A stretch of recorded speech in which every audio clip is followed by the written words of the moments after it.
Oh man, where do we go? Okay. Where do we go from here? Well, I know where we go. We go to the unexpected. Because, damn it, Mike, 3 weeks ago, you're like, oh, I don't know. It's going to be released in 1 week. We'll never have the weekly update again. And then you didn't know the shit storm that was going to hit the internet. Yep. And the shit storm continues because this Christmas is tomorrow on a Friday. This is not a week for news. And shockingly, we're actually finding news out there. But unshockingly, because of the shitstorm that has hit because of this game that we're about to talk about, there is still news coming out for it. We broke news last week. Like we, and we'll talk about that a little bit today, but we, sat there and had news that was breaking right as we were starting the podcast, and we were able to report on it. And we didn't even have the full information there, but at least we got the basics out there. That's right. I'm talking about that reoccurring segment that we have that Zycia loves, his favorite game of the century. That's right. It's time for Zycia's Cyberpunk 2077 weekly update. So weekly update is turning into like yearly update. I feel like since the game came out, I feel like it's already been a year of like shitstorm and bad reviews. It's only been 2 weeks. It's only been 2 weeks.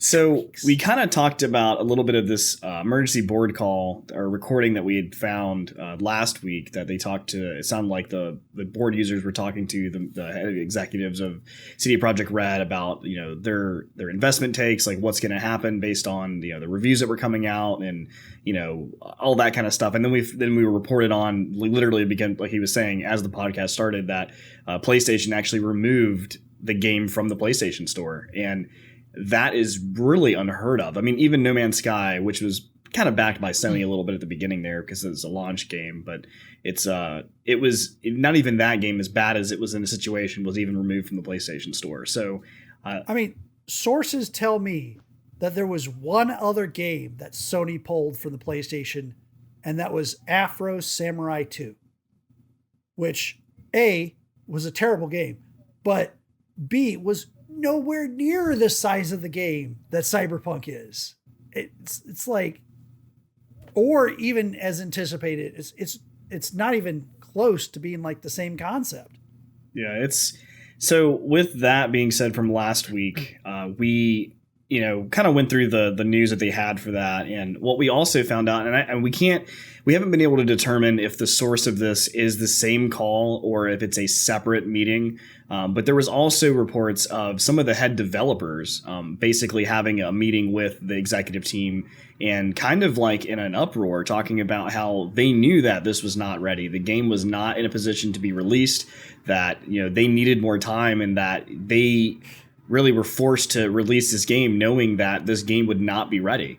And the executive team just didn't care. They just needed to get it out. And now hearing that after obviously the flack that we've gotten from this game, it's pretty concerning because, from what we heard from the executive board meeting the week before, and then now hearing this, I don't know if it's the same scenario or not. It is still very concerning. And it seems that there's obviously internal issues that they're trying to discuss because of the developers along with the management. And it seems like not everybody's on the same page. It's very concerning, which will lead into some other things in a minute. But yeah, that's kind of what we've been hearing now. And it doesn't seem like one of the reports is frustrated and angry staff is what was reported from the CD Projekt Red management during that video call.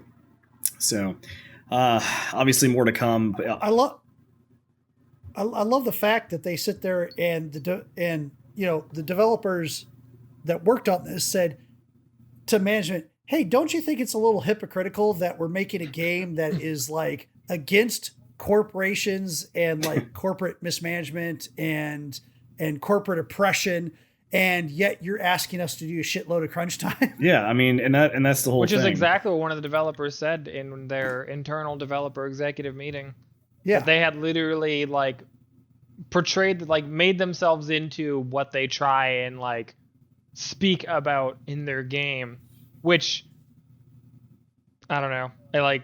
game wise, I don't even think they do a really good job of. Yeah, well, it makes it fall a little flat. Yeah. But going from that not so great news to somewhat better news, it has been a week and we have had not one, but 2 patches from CD Projekt Red to try to make Cyberpunk 2077 better for various people. This actually started as a different news story. This started as a news story of like kind of a public service announcement of, hey, be aware that save games were getting corrupted, that once they got over a certain size, and that size was in some ways directly related to the number of items that you were carrying, that your save could corrupt. This happened to you, right, Bruno? Yep. So Bruno lost hours and hours because his main save got corrupted. But now they just recently, I think, was it yesterday or the day before? Yesterday. Mm-hmm. Yesterday, 23rd, released patch 1.0.6 that corrects the save game bug that they have. However, it does not recover the corrupted saves you already have. All it does is prevent further saves from being corrupted. Also included in this patch is some additional memory management that should reduce the game's crashing on memory limited consoles, including the original PS4 and the original Xbox One systems. But yeah, I mean, and then 105 came out and was supposed to make some additional improvements as well.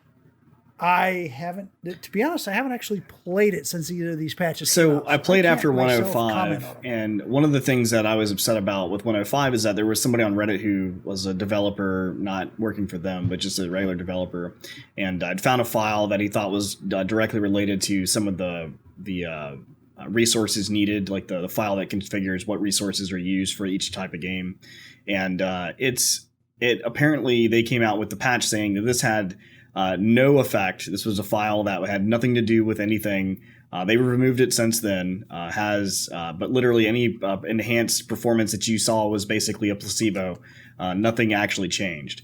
And I have a hard time believing this. I mean, it's just because, I mean, not only I wasn't the only person who read the Reddit and did the thing and also saw a performance increase from this. So whatever, we'll chalk it up as a lie, I guess. No, I mean, the speculation comes back to, go ahead. Do they think we don't have frame counters on our video cards? Well, here's what I think the most likely culprit is, if that was actually not doing anything, is that the people who came out after that are right, and that really what CD Projekt said in not so many words is, this file does nothing because the performance increase you saw was from closing your game and then opening it again because our game is terrible and has a massive fucking memory leak. You idiots. Yeah. Because really, if you leave the game open and just let it run, it does have a really, it did, I don't know if it's a little better now, I haven't really paid too much attention, it did slowly eat more and more and more and more memory. There is a memory leak, or potentially multiple sets of them, within Cyberpunk. So it could have very well been that the performance improvement people were seeing is they were playing for a couple hours and they're like, oh yeah, like my frames per second, the last time I had it open were like 37. And then they did the change. It was like, wow, now it's 49. And then they play for a little while and they stop paying attention to their frame counter, and their frame counter's already back down in the 30s. So that could very well be a possibility. I mean, that their game was just shit in a different way. It's funny to say that because, like, I did close out the game. Like, I would play the game, see how terrible it was, close it out. And I wasn't playing for hours and hours. And then once I made the change, it went to, like way better. Like a 15 to 20% increase of what I was at. And what's interesting, though, for this not to have any effect, and the guy actually said this when he made the Reddit post. He said, it will crash. When you close the game, it'll say the game is crashed. But he's like, I haven't noticed any actual issues with that yet. So for a file to not do anything, how does it make the game crash, give it that error saying that it's crashed when it doesn't actually do anything? So I'm like, that doesn't make any sense to me either, which... I don't know. Maybe just a weird cover-up thing because they felt it made them look worse. Yeah, but I mean, it's hard to say. I mean, now the file's gone completely, so we can't even look at it. The patch has already overwrote it.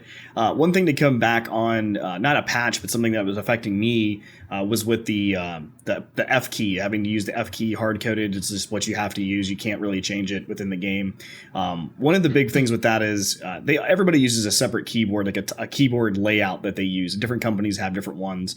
In this case, they used like the wording was like, or the way that they do it is like IN underscore and then the key letter. So like capital A, capital B, whatever, capital F in this case.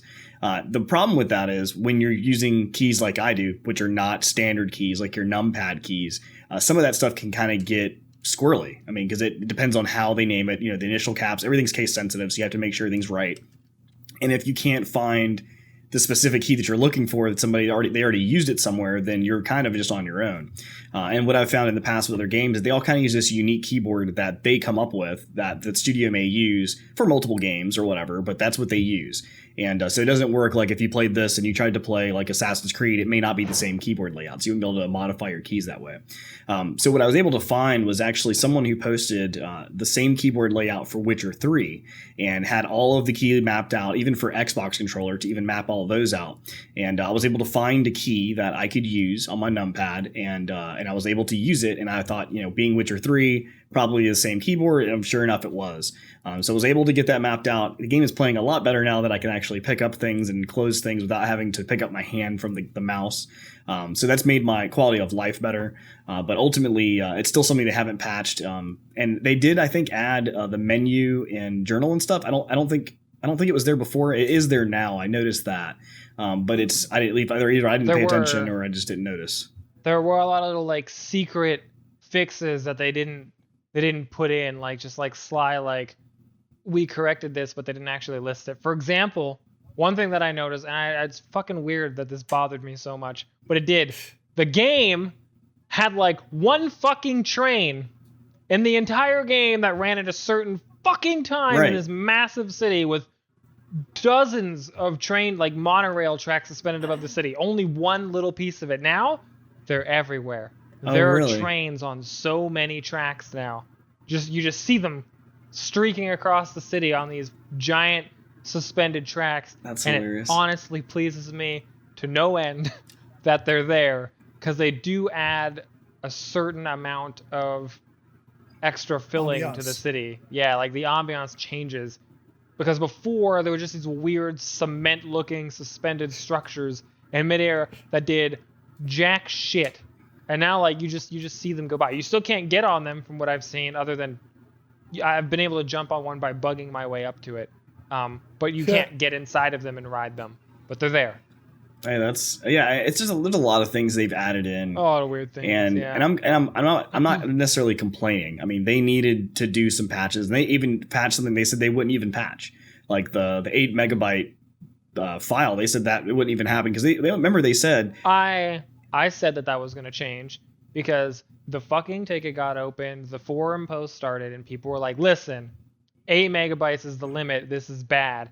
And the official response to their Zendesk support ticket was, we have no intentions on making any modifications to this in the near future, as this should only be impacting people using duplication glitches, which was bullshit. It was impacting people who were shitlord crafters that wanted to make millions of dollars, like me. So that's just somebody playing the game the way their game systems allow you to play the fucking game. We're not abusing an exploit. We're just taking items from vending machines, crushing them, making weapons, and then selling them in bulk after holding on to them. That should not negatively impact us. So when they said that, I was like, I give them a week before this has hit so much shit for them that they're going to just be forced to change it. And sure as shit, like 5 days later, they're like, hotfix, guys. We changed it. It's no longer 8 megabytes. My bad. Yeah, and I saw a comment on Reddit. It was like, yeah, spoiler, it's now 8.1. Oh, God. So it's like, like, boot my save. This save is corrupted. But yeah, there's a lot of things like that, and like they said, they only promised us like one real big one big hotfix before the holidays, really, and we've already gotten 2. I'm not saying that we probably won't get any more this year, but it wouldn't surprise me before the end of the year, anyway. It would surprise me, but we'll see. But I mean, I feel like a lot of the stuff we talk about with this game is just bugs. Yeah, pretty much. And I guess before There's a lot. before I report on what I'm about to say, I should say, like, I'm probably like 40 something hours into this game. I have many friends who are 60, 80, 90, even 100 hours for two of them into this game. So there's a lot of enjoyment to be had. It's just really shitty in a lot of ways right now. And that's not okay, but it's also okay for some people. Like, if you're willing to roll with it, then you're willing to roll with it, and you'll get enjoyment out of it if it's your type of game. It just has a lot of problems. And one of them that I noticed early on, and now there's widespread reporting, is essentially there's a bug where you end up seeing your character in third person, and it reveals that your character, as noted in this Kotaku article, is a shambling monstrosity, which you can see in our video right now. But essentially, for those of you listening to the podcast, you are a headless monster with like the wacky inflatable arm shit going on, but your guns are literally strapped to your arms. Like, you're not holding them in your hands for the most part. They're strapped to your arms. You have no head. You're like, which in my opinion is why you don't really ever see your reflection unless you look in a mirror, because you aren't rendered in most occasions. You're this weird demonic presence upon the world that is malformed, and you have weird guns for arms, like just the weirdest shit. Yeah, it's pretty strange. And yeah, like, if you look at your shadow in the game, it looks kind of wonky, and the reason it seems to look kind of wonky is because it's like a compiled render of what your character should look like. Oh, I know where this but is your at character now. actually looks fucking terrifying. You're headless. Your joints don't work properly. You jump weird. You move weird in general, and your guns are just strapped to your arm. There's a lot of things that display how wonky this stuff is.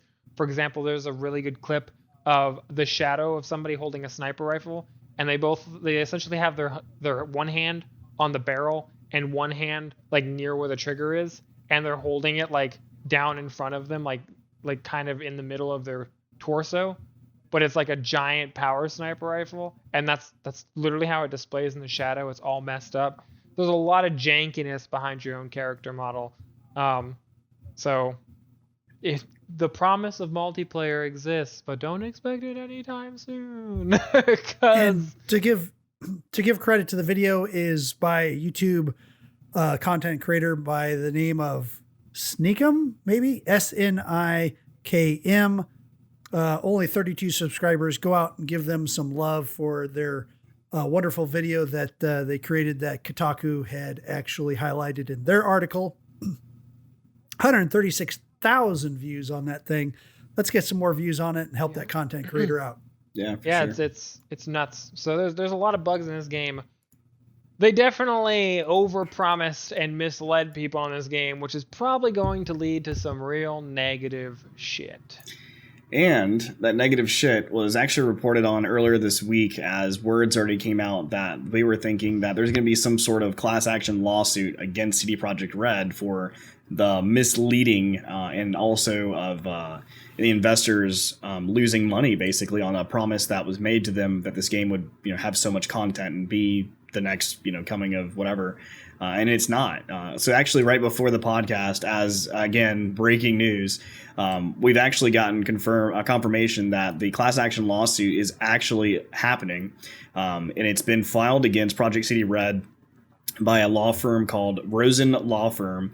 They're a global investor rights law firm, and they're seeking to get to recover damages from CD Projekt Red's investors using the federal security laws. And what it's basically saying is that CD Projekt Red's investors have suffered damages as a result of the blowback since release, which has included being pulled from the PlayStation Store, and then full refunds being offered to for the game for the various sellers, including the CD Projekt Red themselves. So it's they're apparently a larger global investor, which I think we were talking about earlier, that they really don't have a whole lot of reviews, and there's really not a lot of cases they've done, but apparently they're the ones leading this up. Seems like they probably heard the story and was like, we'll go grab that as fast as we can. So the interesting part of this, yeah, they're going to get sued. This is something that's going to get presented and it's going to go to court potentially. And if by chance CD Projekt Red does lose this, this is a huge step, a huge bound that a lot of people and a lot of companies are going to have to deal with going forward. Because it seems like they're kind of the guinea pig for this. They're the fall guys. They're having to really, have PlayStation take their game down and do all this stuff. Because there's a lot of other bad games out there that I could compare. Like, I've had fun with this game. I could compare a lot of other games that were really bad compared to this, and not as bad as this.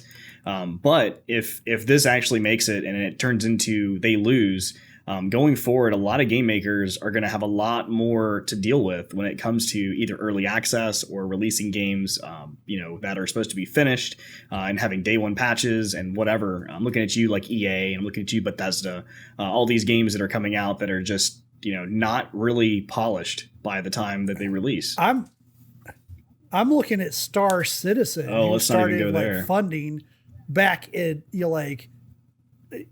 2010. 10 years of funding for this game, like $340 million of like people putting money into it, 1 million plus like individuals putting money into that game. And, just recently they said, oh, by the way, we're going to delay the spinoff game, not even the main game. We're going to delay the spinoff game even further. It's just, I'm waiting for them to have a class. Yeah. They got a million people for that class action. And if this happens, that potentially could be one of those that we see, one of those game makers that could potentially go to court for that as well. And it would just be interesting because if they do lose at what type of severity did they lose? Is it like, how bad is this going to be? Because that could be a big difference when it comes to Star Citizen. And it's funny because, like we mentioned that today, there was an article posted that the head developer, head CEO, or whoever for Star Citizen came out, and basically you could tell he was watching the news. He's up to par with what CD Projekt Red did, and his statement was essentially we're going to release the game when we feel our heart and soul is ready to release this game. Unlike other companies that may do that early. And he's just basically stabbing CD Projekt Red. Like, see, because of them, like, that's why we're taking so long to make this game. And it's like, obviously that's, in their case, not the case. Like, they're definitely way behind not making the game the way that we talked about before about them making a roadmap for the roadmap. Like, that's the kind of shit they're spending their time on doing rather than actually making the game. So if you're a Star Citizen fan, I'm sure you're having fun at some sort of level because you've already bought it and you're just making yourself feel okay with that, but it's not okay. So we'll just have to see how this goes. With that, I legit had forgotten the making the roadmap for the roadmap bullshit that they had done at Star Citizen. It's wild. But so even with the lawsuit, like I said, coming out today as of 5 p.m. Eastern on December 24th, 2020, even with that, Cyberpunk 2077 has sold over 13 million copies as of December 20th, despite the refunds. So, like we said, we are still enjoying the game. Yes, there are bugs. Yes, there are issues. I've actually watched, like I was talking about Video Game Donkey earlier, but he put out a video on a review of kind of Cyberpunk. And if you ever watch his type of videos, they're very funny, very, it's informative, but also funny. But I watched the video, and every single thing that he had experienced, I have never experienced in my game.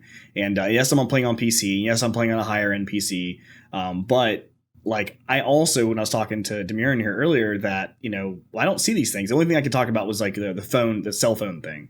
But we made a good point is, I don't play the game like Demiran. That's just bad design. Yeah, well, the cell phone thing is bad design, but I don't play games like Demiran does. Like, he wants to break the game. He wants to shoot shit and get it going, blowing up, and I'm not like that. When I've been playing Cyberpunk, I've been very cautious on walking on the streets. I don't shoot anybody randomly. I stick to the story missions. I don't try to break the game. I try to really make this immersion like real, and I think because of that, I haven't really experienced a lot of the bugs, which is like, I think what he said was, once you start trying to break the boundaries of just normal gameplay, the game kind of reacts really bad to that.